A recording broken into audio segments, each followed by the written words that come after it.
अस्सलाम वालेकुम। तमाम दोस्तों को खुश आमदीद। दादो जान की कहानियाँ सुनना तो सभी को पसंद है ना। अगर आपको भी दादो जान की कहानियाँ सुनना पसंद हैं तो मेरे चैनल को सब्सक्राइब करें और बेल के बटन को ऑन कर दें। शुक्रिया। बहुत पुराने ज़माने का वाक़या है कि ईरान का एक बादशाह था जिसका नाम खुसरो था। इसकी आदत थी कि भेस बदल कर शहर का गश्त करता ताकि रियाया के बुरे भले हालात से बाखबर रहे। एक रोज़ हस्बे मामूल वो अपने वजीर के साथ शहर के गश्त पर निकला। एक छोटी सी गली में से गुजर रहा था कि एक घर से लड़कियों के हंसने बोलने की आवाज़ आई। बादशाह गुफ्तगू सुनने के लिए रुक गया और दरवाजे की दराज से झांक कर देखा कि 3 लड़कियां चरखा काट रही हैं। इनमें से एक बोली, मेरा बस चले तो मैं शाही नानबाई से निकाह कर लूं और इस मुशक्क़त की ज़िंदगी से निजात पाऊं। दूसरी बोली, मैं बादशाह के बावर्ची से निकाह कर लूं ताकि उम्दा उम्दा खाने रोज़ मिलें।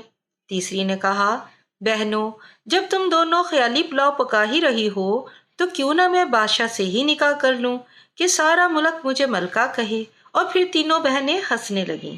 बादशाह ने वजीर से कहा, इस घर को पहचान लो, सुबह इन तीनों लड़कियों को दरबार में पेश करना। इसके बाद बादशाह आराम करने चला गया।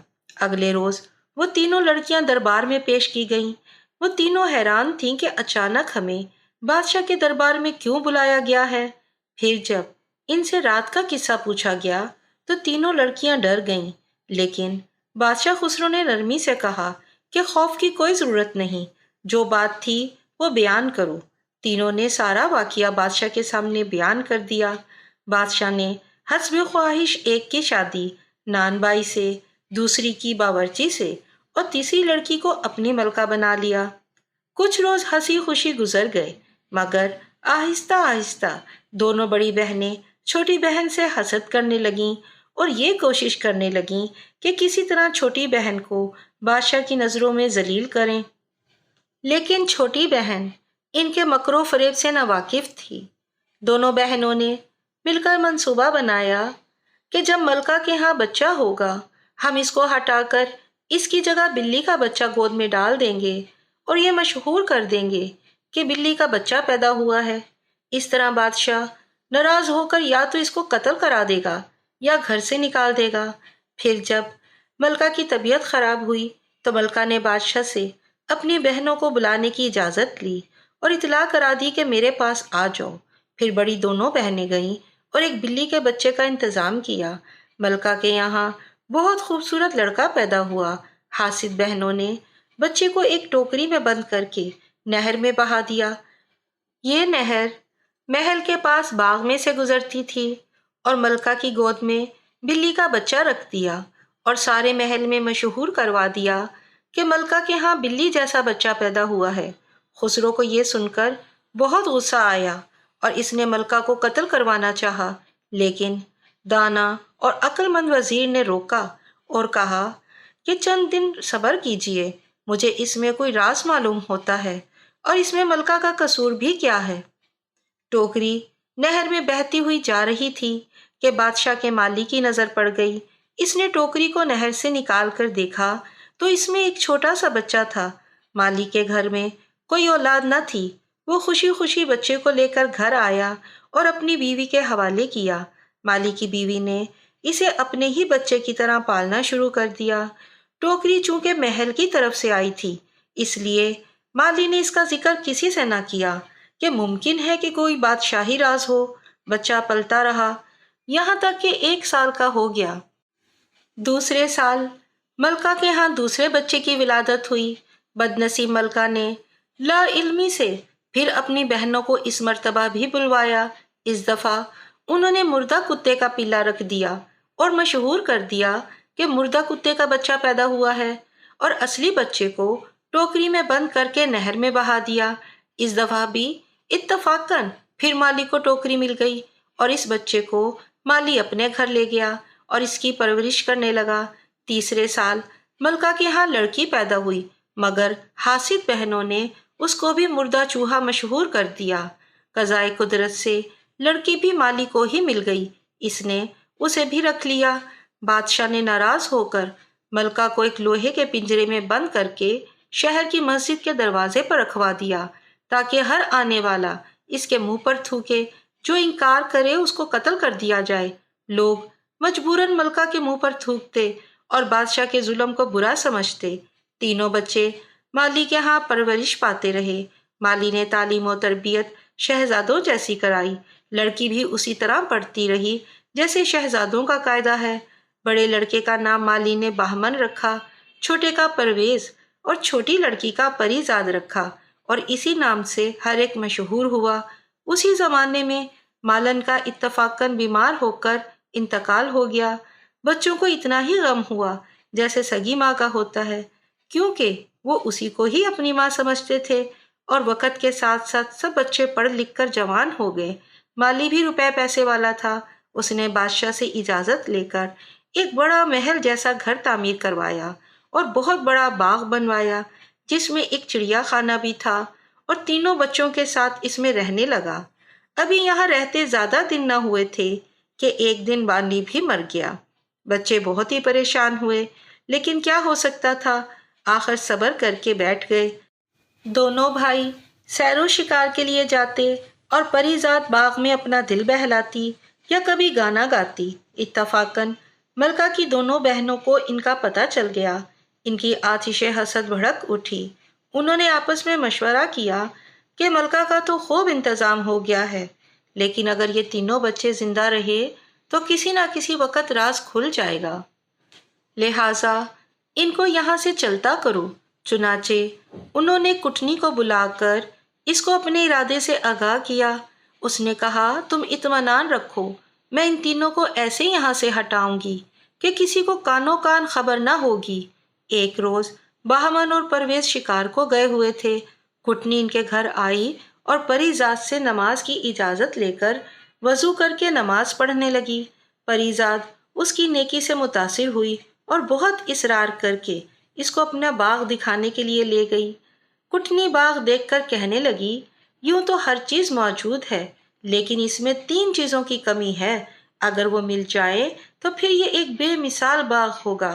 परीजाद ने पूछा, वो क्या है? कुटनी ने कहा, इनका मिलना जरा मुश्किल है। परीजाद ने इसरार किया, तुम बताओ तो सही।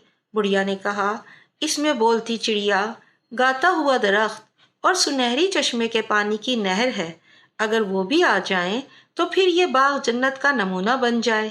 परीजाद बोली, ये चीज़ें मैं कहाँ से हासिल करूँगी? कुटनी ने कहा, यहाँ से 20 रोज़ की मंजिल पर हिंदुस्तान की सरहद पर जो पहला आदमी मिलेगा वो रास्ता बता सकता है।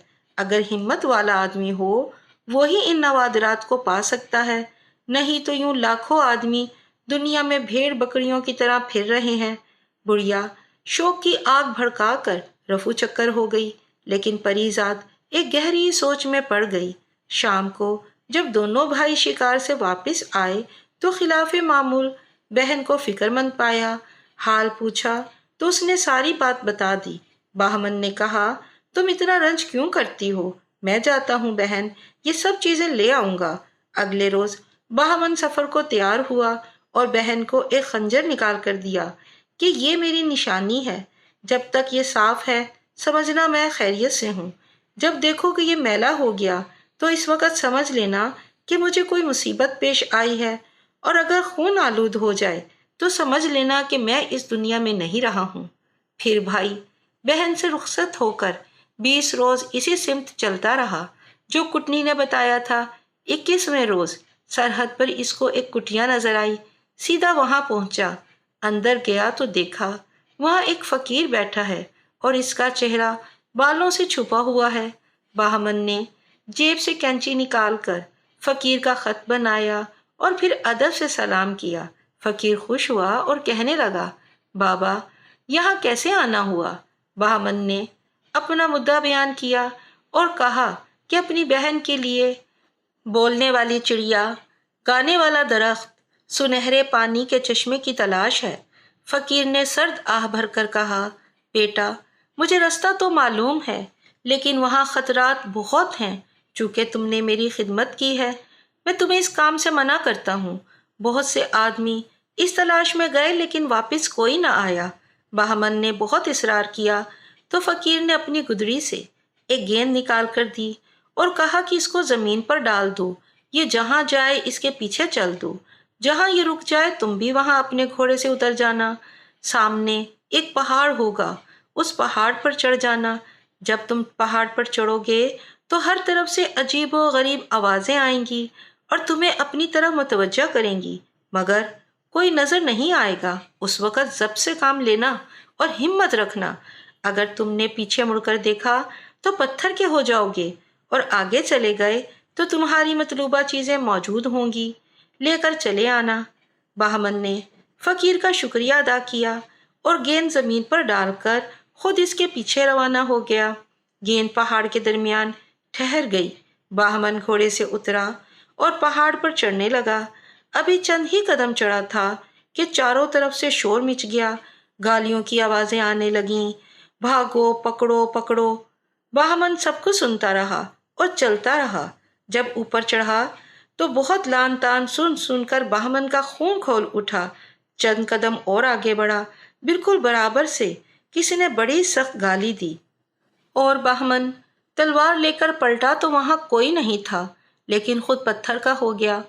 پری ذات روز بہمن کا خنجر دیکھتی اور اس کی سلامتی کی دعائیں کرتی۔ ایک روز اس کی طبیعت بہت اداس تھی، دن میں خنجر اٹھا کر دیکھا تو وہ چمک رہا تھا۔ اسی طرح شام ہو گئی، لیکن اس کی پریشانی ختم نہ ہوئی۔ پرویز باہر سے آیا تو کہنے لگا کہ بہمن بھائی کا خنجر مجھے دکھانا، میرا جی بھی بیٹھا جا رہا ہے۔ پری ذات اندر سے خنجر لائی اور میان سے نکالا تو وہ بالکل سیاہ ہو چکا تھا۔ یہ دیکھ کر پری ذات رونے لگی اور پرویز سے کہا کہ بھائی بہمن پر کوئی زبردست مصیبت آ گئی ہے، کیونکہ خنجر سیاہ ہے، خون آلود نہیں ہے۔ خدا کا شکر ہے کہ وہ ابھی زندہ ہیں۔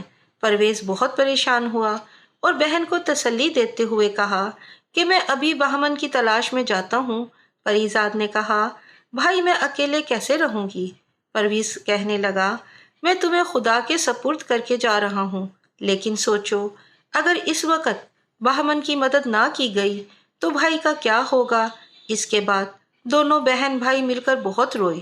پھر اس نے موتیوں کی مالا اتار کر بہن کو دی اور کہا کہ میری حالت کا اندازہ تمہیں اس مالا سے ہوتا رہے گا، جب تک یہ اچھی حالت میں رہے گی تو میں خیریت سے ہوں، اور اگر اس کے دانے ایک دوسرے سے جڑ جائیں تو یہ میری موت کا دن ہوگا۔ پری ذات بھائی کا ہار لے کر گلے میں ڈال لیتی ہے اور کہتی ہے کہ جاؤ بھائی، میں تمہیں خدا کے سپرد کرتی ہوں۔ پرویز بھی 20 دن سفر کر کے 21ویں روز فقیر کی کٹیا پر پہنچا اور وہی سوال کیا، بولتی چڑیا، گاتا ہوا درخت اور سنہری پانی کا چشمہ لینے آیا ہوں۔ فقیر نے کہا بیٹا کیوں اپنی جان دیتا ہے؟ چند روز ہوئے تیرا ہم شکل نوجوان گیا مگر ابھی تک واپس نہیں آیا، شاید پتھر کا ہو گیا، تم اس ارادے سے باز آ جاؤ۔ پرویز نے کہا بابا وہ میرا بھائی ہے، میں ضرور جاؤں گا، یا اپنی جان دے دوں گا یا اپنے بھائی کا انتقام لوں گا۔ فقیر نے دیکھا کہ نہیں مانتا تو اپنی گدڑی سے گیند نکال کر دی اور کہا کہ اس کو زمین پر ڈال دو اور اس کے پیچھے چلے جانا، اور سب نشیب و فراز سمجھا دیے۔ پرویز نے گیند نیچے ڈال دی اور اس کے پیچھے پیچھے چل دیا۔ گیند پہاڑ کے دامن میں جا کر رک گیا۔ پرویز گھوڑے سے اتر کر پہاڑ پر چڑھنے لگا۔ جو ہی اس نے قدم بڑھایا تو ہر طرف سے شور برپا ہو گیا اور گالیوں کی بوچھاڑ ہونے لگی۔ کوئی اس کا نام لے لے کر اس کو دھمکانے لگا۔ باوجود بہت کوشش کے ضبط نہ کر سکا، تلوار لے کے پیچھے پلٹا ہی تھا کہ اسی وقت پتھر کا ہو گیا۔ جس وقت پرویز پتھر کا ہوا تو پری ذات کی مالا کے دانے ایک دوسرے سے قریب ہونے لگے۔ پری ذات سمجھ گئی کہ دوسرے بھائی پر بھی کوئی مصیبت آن پڑی ہے۔ تمام دن وہ بھائیوں کے متعلق سوچ کر روتی رہی۔ پھر دوسرے روز اس نے فیصلہ کیا کہ جب بھائی نہ رہے تو میں یہاں رہ کر کیا کروں گی۔ چنانچہ مردانہ لباس پہن کر گھوڑے پر سوار ہوئی اور توکل خدا چل پڑی۔ 20 روز کی مسافت کے بعد 21ویں روز اس درویش کے جھونپڑے پر پہنچ گئی اور وہی سوال کیا۔ درویش نے کہا بیٹی مجھے معلوم ہے کہ تم مرد نہیں ہو، تو پھر اتنا بڑا ارادہ کیوں کیا؟ इस रास्ते में तो कई जवान मर्द ज़ाया हो गए। परीजाद ने हाथ बांधकर कहा, बाबा, अभी चंद रोज हुए मेरे 2 भाई यहाँ आकर खो गए हैं। अब मैं या तो इनका बदला लूंगी या यहीं ख़त्म हो जाऊंगी। उसे भी फकीर ने पहाड़ के सब इसरार बता दिए और गेंद निकालकर परीजाद को दी कि इसके पीछे चली जाओ, पहाड़ तक पहुंचकर ऊपर चली जाना। परीजाद ने गेंद लेकर दरवेश को सलाम किया और फिर जेब से रुई निकालकर कानों में इस तरह घुसा दी कि कान बिल्कुल बंद हो गए। ये देखकर दरवेश मुस्कराया और कहने लगा, मालूम होता है बेटी, तुम जरूर कामयाब होगी।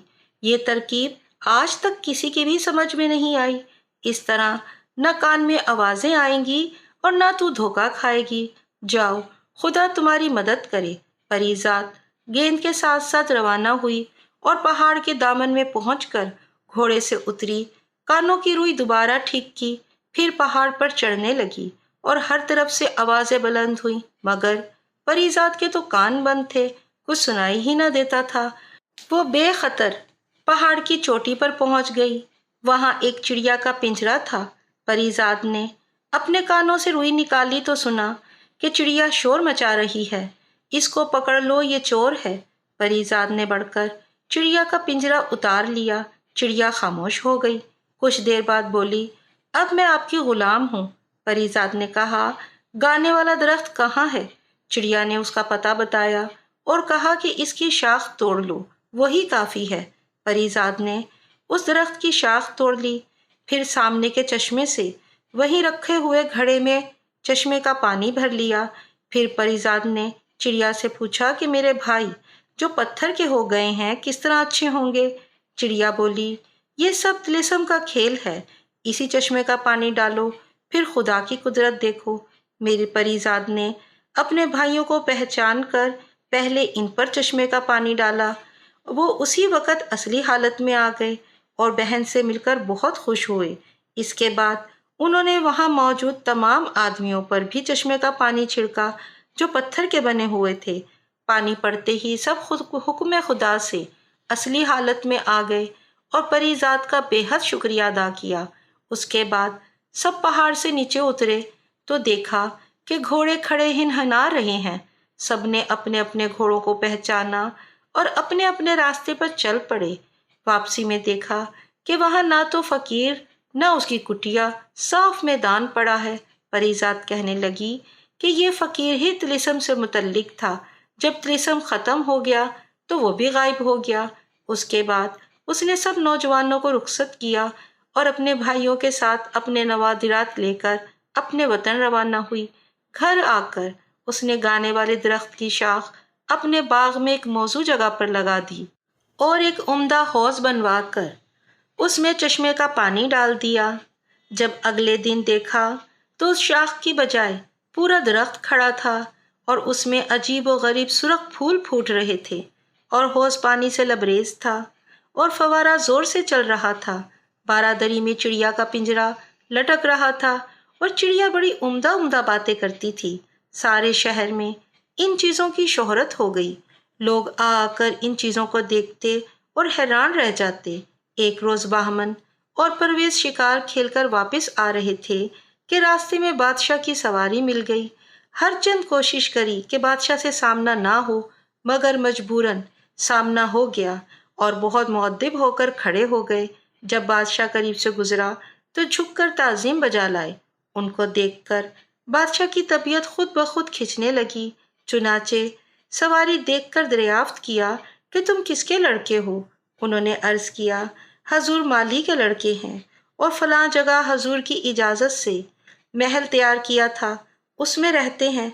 बादशाह के दिल में लम्हा ब लम्हा इनकी मोहब्बत बढ़ती जा रही थी, इसलिए बात बढ़ाने को पूछा कि तुम कहाँ से आ रहे हो? बाहमन ने अर्ज किया कि शिकार खेलने गए थे। बादशाह ने कहा, बगैर इजाज़त तुम शिकारगाह में क्यों गए? दोनों ने हाथ बांधकर कहा, हमें पता नहीं था कि यहाँ शिकार खेलना मना है, आइंदा खता नहीं होगी। बादशाह इनके तौर तरीके देखकर और ज़्यादा खुश हुआ, फिर मुस्कुराकर कहने लगा, अच्छा मेरे साथ आओ, दिखाओ क्या शिकार खेलते हो। दोनों भाई साथ हो लिए। जंगल में जाकर थोड़ी ही देर में कई शेर मार लाए और बादशाह के आगे पेश किए। बादशाह उनकी जुर्रत और महारत से और ज्यादा मुतासिर हुआ और कहने लगा, तुम मेरे साथ शाही महल में चलो, खाना खाकर चले जाना। दोनों भाइयों ने फिर हाथ बांधकर अर्ज की कि हजूर, हमारी एक बहन है और हम सब ने मिलकर कसम खा रखी है कि आपस के मशवरे के बगैर कोई काम ना करेंगे। हम उससे पूछ लें, फिर हजूर की खिदमत में हाजिर होंगे। बादशाह ने इजाजत दे दी और दोनों भाई घर आए, लेकिन बादशाह की दावत का जिक्र परिजात से करना भूल गए। दूसरे रोज बादशाह से शिकार में मुलाकात हुई तो दोनों शर्मिंदा हुए और माजरत की, हजूर, हमें कल याद नहीं रहा, कल पूछकर फिर हाजिर होंगे। गर्ज इसी तरह 3 दिन बराबर भूलते रहे। चौथे रोज बादशाह ने दोनों को एक एक गेंद दिया और कहा कि इसको अपनी कमर में बांध लो, जब कपड़े उतारोगे तो ये गिरेंगे तो तुम्हें याद आ जाएगा। दोनों भाइयों ने बादशाह का शुक्रिया अदा करके गेंदें कमर में बांध ली। रात को जब लेटने लगे तो वो गेंदें कपड़ों से गिरी और उन्हें बादशाह से किया हुआ वादा याद आ गया। दोनों उसी वक्त परीजात के पास आए और बादशाह की दावत का जिक्र किया। परीजात कहने लगी, तुमने पहले ही याद क्यों न रखा? खैर ठहरो, मैं अपनी चिड़िया से मालूम करके बताऊं। चिड़िया के पास आई और सवाल किया कि मेरे भाइयों को बादशाह ने दावत में बुलाया है, उन्हें जाना चाहिए कि नहीं? चिड़िया ने कहा, हाँ जरूर जाना चाहिए। परीजात भाइयों के पास आई और कहा, आप बादशाह की दावत मंजूर कर लें और दूसरे रोज के लिए बादशाह को दावत दें, मैं उसका इंतजाम कर लूंगी। दूसरे रोज बहमन और परवेज फिर शिकारगाह में बादशाह से मिले और कहा कि हमारी बहन बहुत नाराज हुई कि तुमने पहले दावत क्यों ना कबूल की और आपस की कसम का पास था तो उसी दिन क्यों ना याद रखा।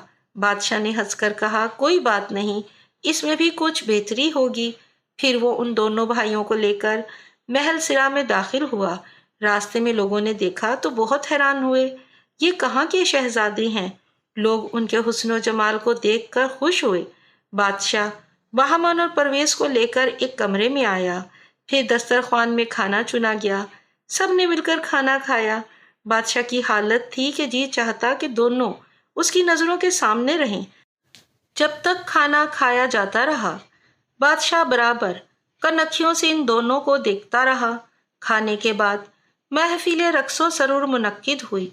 गर्ज रात तक दोनों भाई बादशाह के मेहमान रहकर रुखसत होने लगे तो उन्होंने दरख्वास्त की कि जब हजूर शिकार से वापस हों तो हमारे गरीब खाने को भी इज्जत दें। बादशाह, जो कि रोज बरोज इनकी मोहब्बत उसके दिल में बढ़ती जा रही थी, इनकार ना कर सका और कहने लगा, बच्चों मैं जरूर तुम्हारे यहाँ चलूंगा। दोनों भाई अपने घर आए और सारा वाकिया अपनी बहन परीजात को बताया। दूसरे रोज बहमन और परवेज शिकारगाह चले गए। परीजात चिड़िया के पास आई और कहने लगी, मेरी प्यारी चिड़िया, आज बादशाह की हमारे यहाँ दावत है, क्या खाना पकाना चाहिए? चिड़िया ने कहा, तुम्हारे पास अच्छे अच्छे बावर्ची हैं, उनको हुक्म दो कि अच्छे अच्छे खाने तैयार करें, लेकिन एक रुकाब, मोतियों की खीर की जरूर पकाना। परीजाद ने कहा, मोतियों की खीर कैसे पकेगी और इतने मोती कहाँ से आएंगे? चिड़िया बोली, बाग में फलां दरख्त के नीचे खजाना है, जितने चाहो मोती निकाल लो। परीजाद ने खुद जाकर खोदा तो वाकई लातादाद खजाना गड़ा था। उसने एक संदूकची मोतियों की निकाली और बावर्ची को बुलाकर मुख्तलिफ खाने पकाने का हुक्म दिया और साथ ही मोतियों की संदूकची देकर कहा, इसकी खीर बनाओ। बावर्ची हैरान हो गया और कहा, बेगम साहिबा, मोतियों की खीर कैसे पकेगी और ये किस तरह खाई जाएगी? परीजाद ने कहा, तुमको इससे क्या, तुम्हें जो हुक्म दिया है उसको करो। बावर्ची ने कहा, बेहतर। उधर बहमन और परवेज सारा दिन बादशाह के साथ शिकार खेलते रहे। शाम को जब वापसी का वक़्त आया तो दोनों भाइयों ने बादशाह को अपना वादा याद करवाया। बादशाह फौरन तैयार हो गया और शिकारगाह से सीधा इनके घर आया। परीजात को मालूम हुआ कि बादशाह तशरीफ लाए हैं तो दौड़कर बादशाह का दरवाजे पर इस्तकबाल किया। बादशाह ने परीजात को देखा تو اس کے سینے میں ایک ہونک سی اٹھی۔ ایسی ہی اس کو بہمن اور پرویز کو دیکھ کر اٹھی تھی۔ اس نے پری ذات کو بیٹیوں کی طرح پیار کیا۔ پھر تینوں بہن بھائی بادشاہ کو اپنا باغ دکھانے لے گئے۔ وہاں بادشاہ نے درخت سے طرح طرح کی آوازیں آتی سنی تو بہت حیران ہوا اور پوچھا، یہ کیا اسرار ہے؟ بہمن نے سب حال کہہ سنایا کہ ہماری بہن یہ نادر و نایاب چیزیں کس طرح سے لائی۔ بادشاہ نے بہت خوش ہوا اور درخت کا دل آویز گانا سنتا رہا۔ پھر حوض اور فوارہ دیکھا جس میں سے سنہری پانی بہتا تھا۔ اس کے بعد بولتی چڑیا کے پنجرے کے پاس آیا۔ وہاں بہت سے پرندے اس کے گرد جمع تھے۔ پری ذات نے کہا، غافل چڑیا، بادشاہ سلامت کھڑے ہیں۔ چڑیا فوراً مؤدب ہو گئی اور بادشاہ کو سلام کر کے معذرت خواہ ہوئی۔ بادشاہ اس کی گفتگو سن کر بہت حیران ہوا۔ جب یہ سب کھانا کھانے چلے گئے تو چڑیا نے کہا، مجھے وہیں لے چلو۔ پری ذات نے پنجرا اپنے ساتھ لیا اور کمرے میں لا کر لٹکا دیا۔ بادشاہ سب کے ساتھ کھانا کھانے بیٹھا تو موتیوں کی کھیر دیکھ کر بہت حیران ہوا۔ کہنے لگا، یہ کیسی کھیر ہے؟ یہاں موتی بھی کھائے جاتے ہیں؟ میں تو سمجھتا تھا کہ تم سب عقل مند ہوگے، لیکن یہ ایسی بے وقوفی ہے جس کا جواب ملنا ناممکن ہے۔ بہمن، پرویز اور پری ذات خاموش ہو کر چڑیا کی طرف دیکھنے لگے۔ چڑیا نے بادشاہ کو مخاطب کر کے کہا کہ آپ موتیوں کی کھیر دیکھ کر تو حیران ہیں اور ہمیں بیوقوف بتاتے ہیں، لیکن میں آپ سے پوچھتی ہوں کہ جب آپ کے ساتھیوں نے کہا تھا کہ ملکہ کے یہاں بلی، کتا، چوہا پیدا ہوئے ہیں، اس وقت آپ نے یہ نہ سوچا کہ انسان کے ہاں جانور کس طرح پیدا ہو سکتے ہیں؟ چڑیا کی یہ بات سن کر بادشاہ حیران رہ گیا اور کہا کہ بی چڑیا، اگر تم راز کی باتیں جانتی ہو تو بتاؤ کہ اصل معاملہ کیا ہے؟ چڑیا نے کہا، ملکہ کی بڑی بہنیں جن کا بیاہ آپ نے ان کے حسب منشا نان بائی سے اور باورچی سے کروایا تھا، اپنی چھوٹی بہن سے حسد کرنے لگی تھیں۔ چنانچہ ولادت کے وقت انہوں نے پہلی اور دوسری بار کے بچوں کو ٹوکری میں بند کر کے نہر میں بہا دیا اور مشہور کر دیا کہ کتا اور بلی کا بچہ پیدا ہوا ہے۔ تیسری بار بیٹی پیدا ہوئی، اس کو بھی اسی طرح پانی میں بہا دیا اور آپ سے کہہ دیا کہ مرا ہوا چوہا پیدا ہوا ہے، مگر خدا کے حکم سے وہ تینوں بچے آپ کے مالی کے ہاتھ لگ گئے۔ اس نے ان کی خوب اچھی پرورش کی، تعلیم دلوائی اور اب یہ آپ کے سامنے بیٹھے ہیں۔ یہ سن کر بادشاہ روتا ہوا اٹھا اور اپنے تینوں بچوں کو گلے سے لگا کر بے حد رویا اور معافی مانگی کہ بچوں، میری لا علمی میں تم میری محبت سے محروم رہے۔ پھر تینوں بچوں کو لے جا کر جامع مسجد کی سیڑھیوں تک پہنچا دیا اور پنجرا کھلوا کر ملکہ کے قدموں میں گر گیا اور ساری صورتحال بتا کر معافی مانگی۔ ملکہ بھی رونے لگی اور بادشاہ کو اٹھا کر خود اس کے قدموں میں بیٹھ گئی۔ اس کے بعد تینوں بچوں کو دیر تک پیار کرتی رہی۔ بادشاہ نے ملکہ کو حمام میں بھیجا تاکہ غسل اور لباس تبدیل کرے اور خود بادشاہ نے ملکہ کی حاسد بہنوں کو بلوا کر اسی وقت قتل کروا دیا۔ ملکہ حمام سے فارغ ہو کر آئی، اسی وقت سب نے مل کر کھانا کھایا۔ دوسرے روز بادشاہ نے جشن عام کا اعلان کر دیا۔ پری ذات بہمن اور پرویز کے ساتھ دوسرے محل میں آ گئی۔ بادشاہ بھی یہیں رہنے لگا۔ اس کے بعد اس نے ایک عرصے تک عدل و انصاف کے ساتھ حکومت کی اور اللہ کے فضل سے کوئی مصیبت پیش نہ آئی۔ آخر میں سب دوستوں سے درخواست ہے کہ اگر کہانی پسند آئی ہے تو اسے لائک کریں اور میرے چینل کو سبسکرائب